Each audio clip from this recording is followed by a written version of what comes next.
இதோ வருகின்றேன், இதோ வருகின்றேன், பார்க்கின்றேன் பார்க்கின்றேன் சுற்றி பார்க்கின்றேன், பார்க்கின்றேன் பார்க்கிறேன் சுற்றி பார்க்கிறேன், பார்க்கின்றேன் பார்க்கின்றேன் சுற்றி பார்க்கின்றேன்.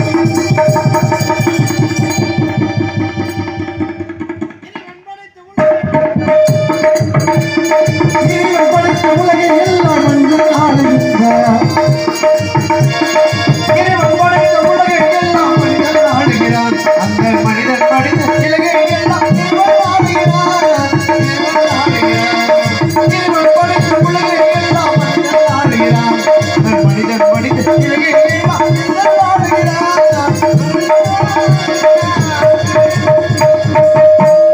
இது உண்மையா? நிச்சயமாக. நீங்கள் பாடியது உண்மையான்னு கேட்கிறேன். எப்படி? என்ன பாடுங்க? இறைவன் படைத்த உலகை எல்லாம் மனிதன் ஆளுகிறார், மனிதன் படைத்த சிலைகளை எல்லாம் இறைவன் ஆளுகிறார், இறைவன் ஆளுகின்றார் அப்படி பாடுனீங்களே. மனிதன் படைத்த சிலைகள் இறைவன் வாழ்றானா? நிச்சயமாக வாழ்றானா? ஆமா. அப்புறம் ஏன் சிலையை தூக்கிட்டு போறாங்க? கல்லால் எடுத்தால் கற்சிலை, பொன்னால் எடுத்தால் என்னையா தலையில அடிக்கிற? நடக்குதா இல்லையா? ஏன் தலையில அடிக்கிற? டவுசர் அவுத்து மோந்து பாடியா கொஞ்ச நேரம். நல்ல கேள்வி, அறிவுபூர்வமான கேள்வி. மனிதனாகப்பட்டவன் ஏன் சிலை திருகிறான்? எப்படிப்பட்ட சிலை திருகிறான்? அப்ப தூக்குறாங்கல்ல, எப்படிப்பட்ட சிலை? தூக்குறாங்கல்ல, கேள்விப்பட்டீங்களா இல்லையா? கற்சிலையை தூக்கிறான், கற்சிலை தூக்குறான், பொற்சிலை தூக்குறான், எந்த சிலையும் தூக்குறான், சிலையை தூக்குறாங்க. அப்ப நீங்க பாடும்போது என்ன செய்யுங்க? என்ன செய்யணும்? இறைவன் படைத்த சிலையும் தானே பாடுனீங்க. ஆமா. வேற மாதிரி பாடலையே. பாடல. அப்ப கடவுள் வந்தாருன்னா என்ன நினைப்பாரு? என்ன பாரு? இப்ப சிலையை தூக்குறாங்கல்ல, ஆமா. அப்ப கடவுள் என்ன நினைப்பாரு? இறைவன் இன்று பவனி வந்தால் என்ன நடக்கும்? இறைவன் இந்த உலகை கண்டால் என்ன நடக்கும்? இறைவன் இன்று பவனி வந்தால் என்ன நடக்கும்? இறைவன் இந்த உலகை கண்டால் என்ன நடக்கும்? அப்ப இறைவன் பார்த்தாருன்னா என்ன செய்வாரு? யார்கிட்ட கேட்பாரு? மனிதன் கேட்பார். நடக்க முடியாது கேட்பாரா? இல்ல காலை நீட்டிக்கிட்டு கையை உள்ள வச்சுக்கிட்டு இருக்காரு அவங்ககிட்ட கேட்பாங்களா? இல்ல இல்ல. யார்கிட்ட கேட்பாங்க? எவன் திருடானோ இல்ல பச்சிலம் பாலரின் மலரை சொல்லை கேட்பான். பச்சிலம் குழந்தைகள் தான். ஏன்னா குழந்தையும் தெய்வமும் குழந்தையும் தெய்வம் ஒன்றே, ஆனா நடைமுறையில் ஒன்று. ஆனா உங்க பேர் அந்த புலோகத்தில் நான் பார்த்ததே கிடையாது. நீங்க யார் சுவாமி? அடியன் நாரதன். அடியன் நாரதா? ஆமா. அடியன் என்றால் அடியன் என்றால் பணிவு என்று. அடியன் என்றால் ஆடியேன், அதானே அடியேன். அடியன் என்றால் பணிவு என்று பொருள். அடியன் என்றால் அடியன் தன்னைத்தானே ஒரு பணிவை ஏற்படுத்திக் கொள்வது. நீங்க ஆமா. உண்மையா? ஆமா. உங்க முகத்தை பார்த்தா அப்படி தெரியலையே. ஏன் அப்படி தெரியல? உங்க மூஞ்சியை பார்த்தா பொம்பளை வாட மாதிரி தெரியுது, பொம்பளை முகமா தான் தெரியுது. எப்படி தெரியுது? பொம்பளை முகமா தெரியுது. எப்படி முகத்தை பார்க்கும்போது அப்படி தெரிகிறதா? ஆமா. எப்படி? இதை சொல்லிக்கிறேன். உங்கள் உருவம் அப்படித்தான் தெரிகிறது. எப்படி தெரிகிறது? ஆங்காங்கே பாகங்கள் அங்கீகரிக்கப்பட்டது தெரிகிறது. இல்ல இல்ல இல்ல. ஆனால் அது கும் என்று இருக்கிறது, கம் என்று இருக்கிறது, கிம் என்று இருக்கிறது. பல பேர் சொன்னாலும் உங்களுக்கு இயற்கையின் அடிப்படையே பெண்முகமாக தெரிகிறது. ஓ, மிக்க மகிழ்ச்சி. நானும் தானே. நீ அப்படி தெரியும். உங்க பேர் என்ன? அதான் நாரதன் சொன்னேன். நாரதா? ஆமா. உங்க பேரா? பேரு நல்லா தெரியுமா? உண்மையா தெரியும். நாரதன் பேரு எங்க வச்சாங்க? நாரதன் யாரு வச்சா? எப்ப வச்சாங்க? எதுக்காக நாரதன் பேர் வச்சாங்க?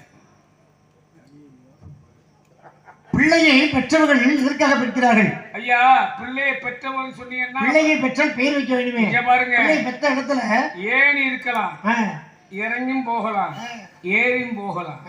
ஏணியை எடுத்துட்டா தள்ளாடியும் நிக்கலாம். சரி. ஆனா நீங்க கில்லாடியா நினைச்சு பேசாதீங்க. உங்க பெற்றோர்கள் உங்க பேரை எங்க வச்சாங்க? பேரை வந்து வாயில வச்சாங்க. வாயில வைக்கும் போது தாங்கிட்டீங்களா? யாரும் வைக்கல. வாயில வைக்க பேரை வாயில உச்சரித்தார்கள். ஐயா, நாவினால் தான் வைக்க முடியும். ஆமா. நாவு உள்ள இருக்கு. நாவு என்பது வாயுடைய பொருள் தான். அது நாவு இருக்கமிடம் வாய்க்குள். ஆமா. ஆனா அதே சமயத்துல வாயில வச்சாலும் எங்க வச்சாங்க? பெயர் சொல்ல. பேர் எங்க வச்சாங்க? நாரதன் பேர் எங்க வச்சாங்க? பெயர் சொல்லக்கூடிய எப்ப வச்சாங்க? அப்பதான். நீங்க யாருக்கு பிறந்தீங்க? எப்படி தந்தைக்கு பிறந்தேன். அப்புறம் எப்படி பெற்றோர்னு சொல்றீங்க? பெற்றோர்னா ஆணும் பெண்ணும் சேர்ந்தாதான், தாயும் தந்தையும் சேர்ந்தாதான் பெற்றோர். இருவரும் சேர்ந்தது பெற்றோர். இருவரும் சேர்ந்து பெற்றாங்க. அவங்கள இருவரும் சேர்ந்து பெற்கவில்லை. முகத்தை பார்த்தா தெரியுது. நீங்க தாய்ப்பாலை குடிக்காத அது மாதிரி. நீங்க பார்த்தா உங்களை பார்க்கும்போது நான் பார்த்தது நான் கேட்கிறேன். அகத்துல ரக முகத்துல நிறைவு சொல்லி சொல்வார்கள். நீங்க ஆனா இந்த நிலத்திலே குறிப்பறியும் தன்மை எங்களுக்கு உண்டு. அப்படி அதனால தான் உங்கள்ட்ட கேட்கிறேன். நீங்க ஏதோ ஜாதா கணிப்பு போல செய்யுங்க. ஐயா, இந்த இடம் குறிஞ்சி நிலம். குறிஞ்சி நிலத்து வாழ்பவர்கள் தெய்வ பக்தியாக இருப்பவர்கள். வந்தவங்களே இப்படி குறிப்பிட ஒரு தன்மை கூட இருக்குது. நன்மை இருக்குதா? அதனால எங்களுடைய உண்மையே. நீங்க சொல்றது உண்மைதான். ஆமா, தாய்ப்பால் குடிக்கலாம். தாய்ப்பால் குடிக்கலாம் தானே? எனக்கு தெரியும். நீங்க தாய்ப்பாலை குடிக்காம எந்த பாலை குடிச்சு வளர்ந்தீங்க யாருக்கு தெரியும்? எந்த பாலை குடிக்கிறோம்? இடத்துல வேற மாதிரி கையை காட்டுறீங்க. ஏன்னா வேற கையை காட்டாம காலையா காட்ட முடியும்? அப்படி இல்ல, இடம் பொருள் இருக்குல்ல. இடம் பொருள்னா நீங்க ஏன் அந்த நோக்கத்தோட பாக்குறீங்க? அந்த காட்டப்போது நோக்கம் சரியில்லை, போக்கும் சரியில்லை, ஆக்கமும் சரியில்லை. அதே சமயத்துல நீங்களும் பேசலாம், நானும் பேசலாம்.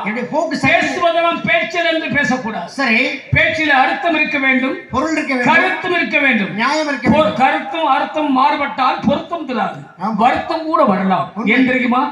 எப்பொருள் யார் யார் கேட்பினும் அப்பொருள் இப்பொருள் காண்பது. அந்த மெய்ப்பொருளை காணத்தான் நான் இப்ப கேட்கிறேன். நீங்க உங்க அப்பாவுக்கு பிறந்திருக்கீங்க. உங்க அப்பாவுக்கு பிறந்தீங்களா? அது பிறப்பா இல்ல சிருஷ்டிப்பா? சிஸ்டத்தில் திட்டிக்கக்கூடியவர்கள். எதுல வந்தீங்க உங்க அப்பாட்ட? தொடையில. எந்த தொடையில? வலது தொடையில. வலது தொடை நல்லா தெரியுமா? நிச்சயமாக. நல்லா ஐயா, நல்லா கவனிங்க. வலது தொடைனா இந்த இது வலது தொடைனே. ஆமா, இது வலது தொடைனே. ஆமா. வலது தொடைல முன்னால பிறந்தீங்களா பின்னால பிறந்தீங்களா? பிறப்பு என்பது முன்னால தான் இருக்கும். அதனால முன்னால தொடையில. முன் தொடையில. ஆமா. அப்ப இந்த தொடையில நீங்க தோணும் போது ஏதாவது தெரிஞ்சா பக்கத்துல? ஏது உங்களுக்கு ஏதாவது தெரிஞ்சா? தெரிஞ்சு. என்ன தெரிஞ்சு? ஒரு ஒளி உருவம் தெரிஞ்சது. ஒளி தெரிஞ்சது. ஆனா ஒளிக்கதிர்கள் தென்பட்டவை. வானோக்கி பார்த்த ஒளி அங்கே உங்களுக்கு உள்நோக்கி வாங்கியது ஞான ஒளி. ஆனால் பிரம்மாவின் மகனே, உங்க அப்பா உங்களை சிருஷ்டிக்கும் போது எத்தனை பேரை சிருஷ்டித்தார்? மொத்தம் 10 நபர்களை என்னுடன் சிருஷ்டித்தார்கள். 10 பேர் உங்க அப்பா ஆமா சிருஷ்டிக்கப்பட்டவர். ஆமா, உண்மைதானே? உண்மை. அப்ப உங்களுக்கு அண்ணன்மார்கள் எத்தனை பேர்? எனக்கு அண்ணன்மார்கள் மொத்தம் 9 பேர் இருக்காங்க. 9 பேர். ஆமா. நீங்க கடைசியா? ஆமா. அப்ப உங்க அண்ணன் 9 பேர். ஆமா. நீங்க கடைசியா? கடைசியா. உங்களுக்கு கல்யாணம் ஆயிடுச்சா? எனக்கு வந்து 9 பேருக்கும் தம்பியாக நான் ஒரு பேருக்கு ஒத்துருக்கேன். சரி, கல்யாணம் ஆயிடுச்சா? ஆகல. கல்யாணம் ஆகல. ஒரு நேரத்துல பெண்ணாக உருமாறி பெற்றிருக்கேன். பெண்ணாக உருமாறி பெறது வேற. ஒரு காலம் சொல்லும் போது நானும் அதை உட்புகுந்து விளையாட வேண்டும் அல்லவா? ஆனா நீங்க முதல் பிறப்பு என்ன? யாருக்கு மகனாக பிறந்தீங்க? கந்தர்வ இனத்திலே உபனன் என்பவனுக்கு மகனாக பிறந்தீங்க. நிச்சயமா. அப்ப 52 மனைவிகள் உங்களுக்கு. நிச்சயமா. புள்ள இருந்துச்சா? இல்ல. புள்ள பிறக்க உங்களுக்கு மேற்குறியும் சரியில்லை, கீழ்குறியும் சரியில்லை, நடுக்குறியும் சரியில்லை. புள்ளையே பிறக்கா. ஏன் சொல்றேன்னா, உங்களோட பிறந்த எத்தனை பேர்? 10 பேர். 10 பேர். 10 பேர் உங்களுக்கு அண்ணன். அண்ணனுக்கு புறம் தம்பி இருக்கு. உங்களுக்கு தம்பி இருக்கா? இல்ல இல்ல, அண்ணங்களுக்கு தம்பி இருக்கு. அண்ணங்களுக்கு தம்பியா நான் இருக்கேன். உங்களுக்கு தம்பி இருக்கா? எனக்கு தம்பி கிடையாது. தம்பி இல்ல. தம்பி இல்லன்னா அங்க புள்ள உறக்கும். ஐயா, தம்பி உடையான் படைக்கு அஞ்சான் சொல்வாங்க. நீ சொல்ற இதத்த பக்கம் வேற மாதிரி இருக்கறப்பா. வேற விதமா நீங்க உங்க தம்பி இருந்தா கண்டிப்பா புள்ள பிறந்திருக்கு. நிச்சயமா இருக்கு. இருக்கா? இருக்க கூடியது இருக்குல்ல. அந்த தம்பி எந்த தம்பி? நடப்பானா, ஓடுவானா, நிப்பானா, குதிப்பானா, விளையாடுவானா, என்ன செய்வேன்? தூண்டி ஒரு பேச்சு ஒரு குதர்க்கமான பேச்சா இருக்கிறது. ஆனா வினோதமா இருக்கலாம், இந்தியாக இருக்கலாம். உங்கள் உருவத்தை பார்த்து நீங்க அங்கே கந்தர்வனத்திலே உமனன் என்பவனுக்கு உபகரணா பிறந்தீங்க. 52 மனைவிகள். அடுத்து நீங்க சொன்னீங்களே வேற எங்க பிறந்தீங்க? அடுத்தபடியாக எந்த நாட்டுல பிறந்தீங்க? கன்யாஸ்து நாட்டிலே ஏகாலி வீட்டிலே தருமலன் கலாவதிக்கு மகனாக பிறந்தீங்க. நிச்சயமாக. அந்த கன்யாஸ்து நாட்டிலே அந்த வண்ணா வீட்டிலே எதுக்கு நீங்க இங்க பிறந்தீங்க? எதற்காக? அப்ப நீங்க பிறந்ததுனால அங்க என்ன விசேஷம்? மழை பொழிந்தது. எத்தனை ஆண்டுகளாக மழை இல்லை? பல ஆண்டுகளாக. 12 ஆண்டுகளாக மழை இல்லை. ஆமா. நீங்க பிறந்தமையால் மழை பெய்தது. மழை பொழிந்தது. அங்க தருமலன் கலாவதிக்கு மகனாக பிறந்தீங்க. ஆமா. உண்மைதானே? உண்மை. அடுத்து பொம்பளையா மாறுறீங்களே, அது எங்கே? பொம்பளையா மாறுறது மாறுறதுன்னா என்ன? பொம்பளைங்க சொன்னா இழுக்குது உள்ள. இழுக்குதுன்னா கொழுப்பு நினைக்கிறேன். அது ஒரு சாவக்கின் அடிப்படையிலே. அந்த வலுப்பு வந்தாச்சு சரியா. என்னுடைய பாட்டாகப்பட்ட ஒரு சாவக்கின் அடிப்படையிலே சாவம் விட்டார். யாரு? என் பாட்டராகப்பட்டவன். எப்படி? மகவட்டாகப்பட்டவன். சரி, சாவம் விட்டாரு. ஆமா. நீங்க கன்னியாகுமரி நாட்டுல பிறந்தீங்க. அப்ப பிறந்து எப்படி நீங்க கல்யாணம் பண்ணீங்க? யாரோட கல்யாணம் பண்ணீங்க? அதாவது தாளத்தோடு கூடிய அரசோட கூடி சாலசு நாட்டு மன்னன் வேட்டையாட வந்தா அவனோட கூடுனீங்க. அந்த இடத்துல ஒரு தடாகம், கௌதம தடாகம் பேர். தடாகம் என்ன? நீர் சோலைகள், குளம். குளம். அந்த குளத்தை தண்ணி குடிக்க உள்ள போறேன். தண்ணி குடிக்க போனீங்களா குடிக்க போனீங்களா? தண்ணி குடிக்கத்தான். நாவு வறண்டுருச்சு. அப்ப நீங்க தண்ணி குடிப்பீங்க? இல்ல, தண்ணி குடிக்கனா என் பாட்டு சாமம், அதாவது தண்ணீர் மூலம் குழந்தை பெற்றுக்கொண்ட சாமம் நாவெல்லாம் வறண்டு போயிடுச்சு. அப்ப தண்ணி குடிக்க போகும்போது தண்ணி நீர் சோலை பார்க்கும் பொழுது இறங்கி குளிக்கிற போது ஐயா தண்ணீர் குடிக்கிறது வேற, உள்ள நீர் அருந்துவது வேற. ஆமா, தாகம் தீர்ப்பது என்ன? தண்ணீர். தண்ணீர். ஆமா, உண்மைதானே? ஆமா. அப்ப தாகத்தை தீர்க்க போனீங்க. தாகத்தை தீர்க்க போனேன். போன இடத்துல சாவு கிடையாது இடத்துல. என்ன கேடு? அந்த இடத்துல அந்த கௌதம ரிஷி சொந்தமான இடத்துல யாரோ குளிச்சு கலக்கம் செய்கிறாங்க. சரி. அப்பொழுது அந்த ரிஷியாப்பட்ட வர்றான், கௌதம ரிஷியாப்பட்ட வந்து சாப்பிடுறான்.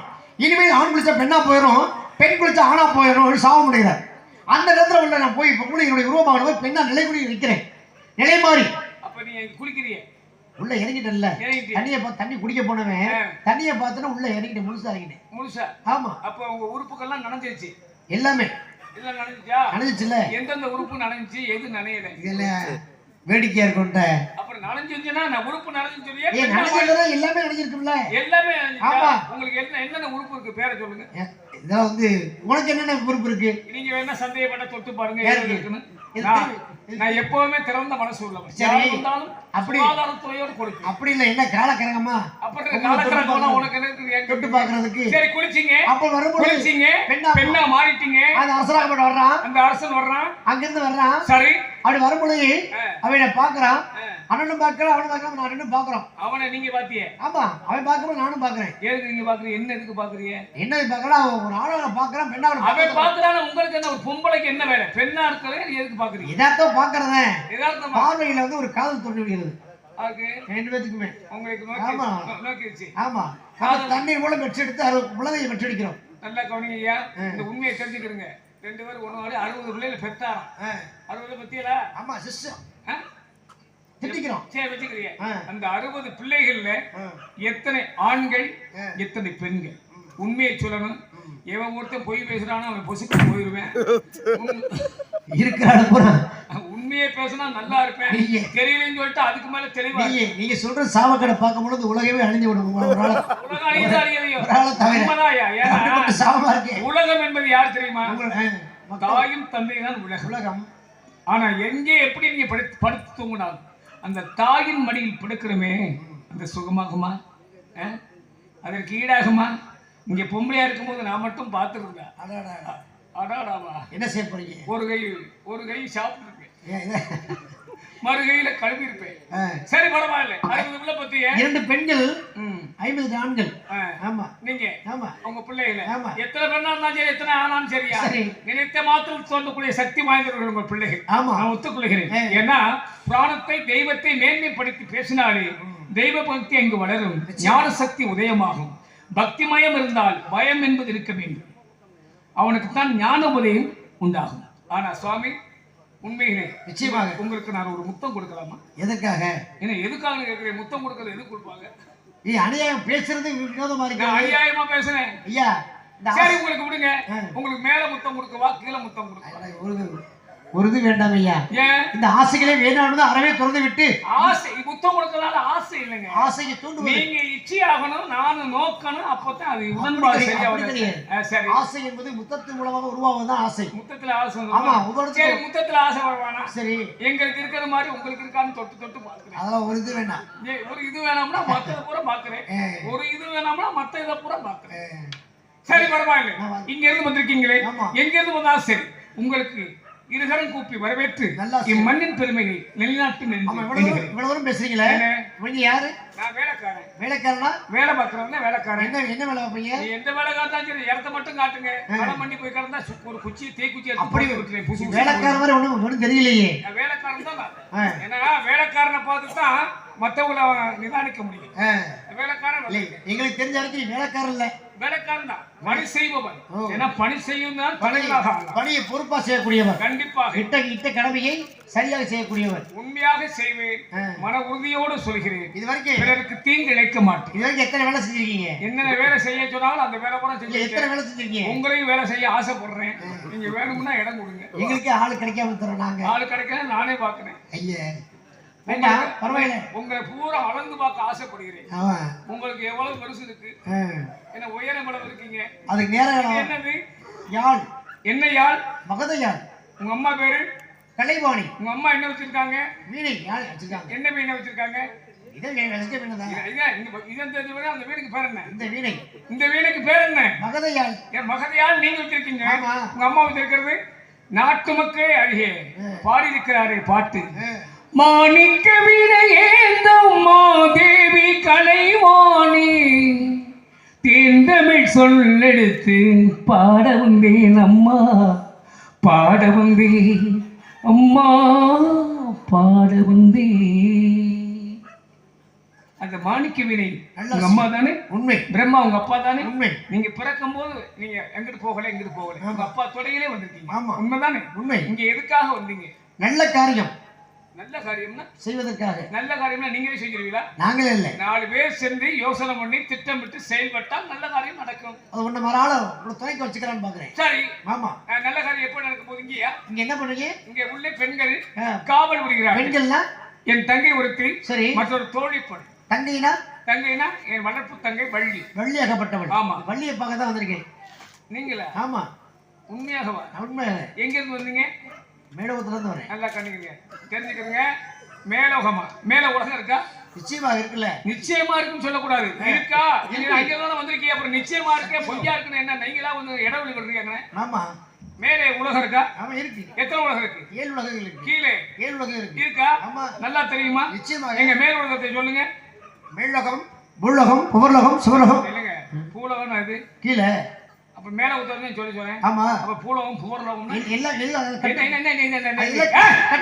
கட்டுப்பட்டது. எப்பவுமே நாவினால் சொன்னா தாயாரை வித்து குடிஞ்சு சொல்லியிருக்கேன். ஆனா 1 2 கற்காம கணக்கு போட முடியாது. ஆனா அவனை படிக்காம தமிழ் தெரிய முடியாது. உண்மை இருந்தா தான், உள்ளத்தில் நன்மை இருந்தா தான் நடக்கும். அதே சமயத்துல இப்ப மேல நல்லா நீங்க சாட்சி, மேல வந்து 7 உலகம். என்னென்ன உலகம்? அதான் சொல்றேன் இல்ல. என்ன அதே சொன்னாலும் வரிசையா சொன்னதான் இல்ல, வரிசையா தெரியுது. தமிழ்நாட்டுல 16 வாய்ப்பாடு தான் ஒழுங்கா சொல்லுவாங்க. இல்ல இல்ல, அதுக்கு முன்னால கூட்டி சரியா சொல்லணும் இல்லையா? 16 கூட தெரியாது. அது கூட தெரியாது. அதாவது கணக்கு வாத்தியார் வந்துருவாங்க காசு கொடுத்து. பூலோகம், புவர்லோகம், சிவலோகம், ஜனலோகம், தமிழோகம், காலோகம், சத்தியலோகம். பூலோகம் எங்க இருக்கு? பூலோகம் இருக்கு, பூலோகம். அப்புறம் புவர்லோகம் என்ன? புவர்லோகம் பூலோகம் இல்ல, எல்லா உலகம் இருக்கு. அதெல்லாம் இதெல்லாம் சுதல தலம், மகாதலம், விசதலம், பாதாளம். பாதாளம் என்பது கீழே. சரி, பரவாயில்ல. பூலோகம் இப்ப நான் கேட்க போறேன். எங்களுக்கு மேலே ஒரு பூலோகம் இருக்கிறது. வரைக்கும் நீங்க கேட்டுக்கவே மாட்டீங்க. எத்தனையோ நீங்க பரப்புகள் எடுக்கிறீங்க. இப்ப எங்க தமிழ்நாட்டுக்கு வந்தீங்க, நாங்க தாய்மொழி தமிழ் பேசுறோம். சரி, உங்க தாய்மொழி எது? தாய்மொழி நீங்க மேல இது அது சொல்லக்கூடாது. தமிழ். தமிழ் மொழியை உருவாக்க நாங்க தானே. இருங்க சாமி, இங்க தாய்மொழி எங்களுக்கு தமிழ். ஆமா. உங்களுக்கு அங்க உங்களுக்கு எப்படி வந்துச்சு? இத கேட்கல. சாப்பிட்டேன்னு கேட்டா சாப்பிட்டேன், சாப்பிடல அப்படின்னு சொல்லு. நீங்க மேலோகம்ல, மேலோகத்துல எப்படி தமிழ் தெரியும்? அங்க எதுவுமே சொல்லி கொடுத்து கொடுமையா இருக்கு. என்னையா கொடுமை இருக்கு? நொந்து போய் எங்க நாட்டுக்குள்ள புகுந்து எங்க மொழியவே மாத்தி வேற மொழியெல்லாம் வந்திருக்கீங்களா? இப்படி எல்லாம் பேசிக்கிட்டு இருந்தா ஒரு போய் நடந்துக்கிறோம். ஒண்ணுமே வர மாட்டாலும் போய் போறேன். சம்பளம் கேட்கறாங்க, சண்டா பவிய ஊருக்காக அநியாயம் இல்லையா? அங்கே உங்களுக்கு 4 இருக்கு தமிழ். எங்களுக்கு தாய்மொழி தமிழ், உங்களுக்கு மொழி தமிழ்தான். அது எப்படி தமிழ்? தமிழ் தான். அங்க சொல்லி கொடுக்காங்க. ஒரு மொழியை உருவாக்குற மொழி விடுங்க. இப்ப 14 உலகம் சொன்னீங்க, நல்லா கேட்டுக்கோங்க. எந்த பப்புன்னு கேட்டுக்காரன்னு பாத்துக்கோங்க. பப்புல பெரிய இருக்காங்க, கேட்டுக்க மாட்டாங்க. இப்ப 14 உலகம் சொன்னீங்க, நீங்க சொல்லுங்க 14 உலகத்தையும் நல்லா கவனிங்க. பூலோகம், புவர்லோகம், சிவலோகம், ஜனலோகம், தமிழோகம், காலோகம், சத்தியலோகம். சரி, அதெல்லாம் விதல, சுதல, தலம், மகதலம், விசதலம், பாதாளம். அண்ணே 14 உலகம் சொல்லிட்டாரு. ஆமா. இதுல சொர்க்கலோகமும் நரகலோகமும் எங்க இருக்கு? உலகம் இருக்கா சொன்னதுல? ஆமா, இங்க இருக்கு, மேலதான் இருக்கு. இப்ப சொன்னீங்களா? அப்ப அந்த லோகம் உண்மையா பேசணும். லோகம் எங்க இருக்கு? நரகலோகம் என்பது சொர்க்கலோகம் எங்க இருக்கு? கட்டுப்பட்டது. மேலோகத்துல கட்டுப்பட்டது. அது தனி ஒரு இருப்பிடம். அது சொர்க்கலோகம், நரகலோகம் என்பது ஒரு இருப்பிடம். இப்ப நீங்க வந்து வம்புலுக்கு வந்திருக்கீங்க நினைக்கிறேன். யாரு? என் தங்கச்சியை பார்க்க வந்திருக்கீங்க. எதுக்காக? நல்ல காரணம். நல்ல காரியமா? ஆமா. உண்மைதானே? உண்மை. தங்கச்சிக்கு 10 புள்ள பிறக்கணும். சரி, 3 நாள் வைக்க முடியாது. இப்ப கட்டுப்பாடு விட்டு மண்டை கூட வழுக்க மண்டை ஆகி போச்சு. நீ எங்கிட்ட போய் வைக்கிறது? அதே சமயத்துல இப்படி எல்லாம் பேசினா ஆமா, வழுக்கை இந்த மூளை அதிகமா வளர்ந்து ஒருத்தனுக்கு ஒருத்தி. பாத்தீங்களா? வெளிநாட்டுல ஒரு முதல்வர் சொல்றாரு, என்ன 2 பிள்ளை பெத்தா 20 ரூபாய், 20,000. 3 பிள்ளை பெத்தா 30,000. 4 பிள்ளை பெத்தா 40,000. சத்தியமா சொல்றாங்க. அங்க நம்ம ஆளுங்க தண்ணியை போட்டுக்கிட்டு இவன் தனியா படுத்து கிடந்தா புள்ள எங்கிட்டு போறாங்க. சரி சாமி, இங்க என் தங்கச்சி என்ன பார்க்க வந்தீங்க? தோழி பொண்ணு ஒருத்தி இருக்கிறார், அவளை பாருங்கள். பின்பின் தங்கை அழைக்கிறேன். குயிலே